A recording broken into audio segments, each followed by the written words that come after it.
Okay, so these are two people who had very similar career paths. I'll kind of say, mostly from an invention and a reinvention standpoint. Mick Foley, he had, of course, the Cactus Jack persona, the Mankind persona, the Dude Love persona, as well as just the regular old-fashioned, Mrs. Foley's baby boy, Mick Foley. And then on the Bray Wyatt aspect, I guess you could go back. You could go Husky Harris if you wanted to. You could then go back to when he was the cult leader, or when he was the Eater of Worlds, when he was the new face of fear, or even going towards Firefly Funhouse, the Fiend, and we never got to see his current incarnation, which I guess would be his final form, his ultimate form. So look at these guys primarily from a kayfabe perspective, um, and again with these are my personal thoughts, feelings, and opinions. I try to throw a little bit of insight as to why I went the way that I went. As always, that's why you have the comment section down below.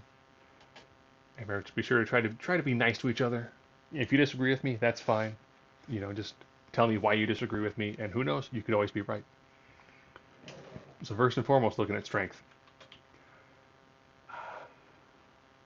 Bray Wyatt was a significantly larger individual, and he definitely had much more of a physical presence when it came to overall body mass. And you could tell that he was someone who worked out. So you're looking at someone who's got bigger arms, bigger calves, just someone who, no, not a body guy, but definitely someone who was more physically imposing. Same with the speed perspective. I mean, no one ever looked at Mick Foley and was like, that's a guy who's got a power game, or that's a guy who's got a really high amount of speed. So in those aspects, I think Bray definitely takes it. Endurance, make that a big X. If you look at the matches that Mick was routinely involved in, he had a gas tank. I mean, he had the ability to go in these incredibly long, incredibly brutal matches, which is also, I'm going to give him that for toughness. As much as you can say, well, Bray was also involved in some more vicious fights. I'm just going to say King of the Ring, Hell in a Cell, and I Quit match, almost anything where he took on The Rock. You're talking at a time when wrestling was significantly more brutal. And Mick took by far some of the most absolute brutal and insane bumps that any human body could ever endure. That's what Mick was known for. Mick was known for the ability to be tougher than a $2 steak.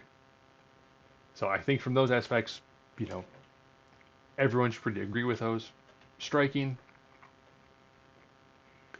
with this one, I mean, both these guys were more on the brawler side than anything else, but there was definitely more focuses on more dynamic punches, as well as the running knee strike, which again is part of a toughness thing. Mick would occasionally, drive himself knee first into send to the steel steps. So I think that from a striking perspective, I feel good giving that to Mick. Grappling. This of course is are using suplexes, are using other sorts of moves. Bray definitely did use those more often, and with Sister Abigail being probably one of the more impressive theatrically based finishers, I think that Bray definitely did have an advantage when it came to some of those aspects of it.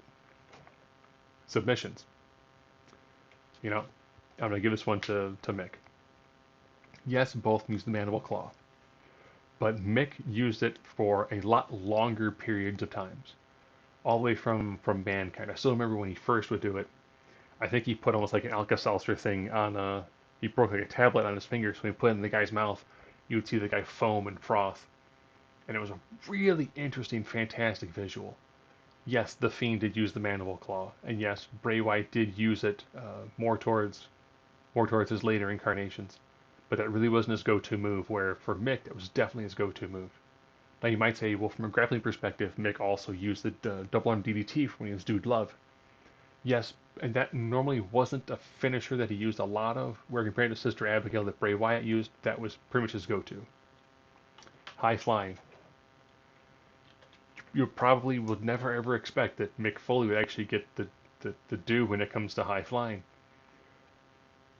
And you can either look at it from the high bumps that he took, or the fact that he actually had his called spot where it was, I'm going to jump from the apron, do an elbow drop to the outside. where Bray almost never left his feet. I don't recall Bray doing almost any sort of, Bret's rope, bottom rope, top rope sort of maneuver, where isn't it Mick commonly did. Now we're getting the final three. I definitely do expect this will probably be the ones that'll probably get the most amount of discussion. I'm going to give Bray the due when it comes over with the crowd. There was something about the way that his music hit and the way the crowd reacted. Yes, Mick got a fantastic pop. But you would look at how Bray really got a lot of people's imagination. There's a definite high level of theatricality when he came down to the ring. Whether it was using the lantern, even the picture that I've got there, you see all the people with their cell phones out. And their cell phones are out and they're interacting with it. When he was taking on John Cena, he got the crowd would sing his whole world in his hands. I mean, there was a connection. There was a magnetism that he very much easily exuded. When he was champion, he did a few television interviews. He did one where he's just in denim, just sitting on a couch, and just talking with the woman, and you can tell that there was just something that the crowd really easily gravitated towards. Yes, you can go back and say during the Attitude Era in the Monday Night War, Mick Foley was a person who did really turn the tide in that war. And yes, he did. He was someone who was very, very popular during a high point in the wrestling career, in the wrestling industry. I mean,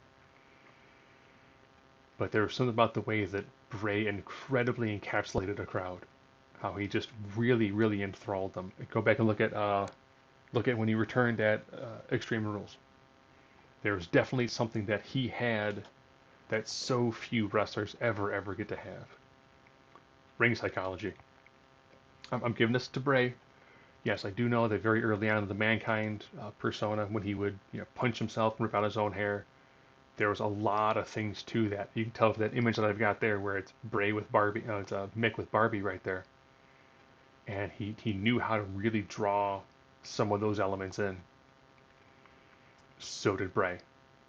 If you go back and watch the matches he did with Cena, one of the clips that they show, he's got Cena beaten and he's dancing around with him. You can also look at the aspect of Sister Abigail. He did look at the hard cam, kiss the guy on the head, do the finisher.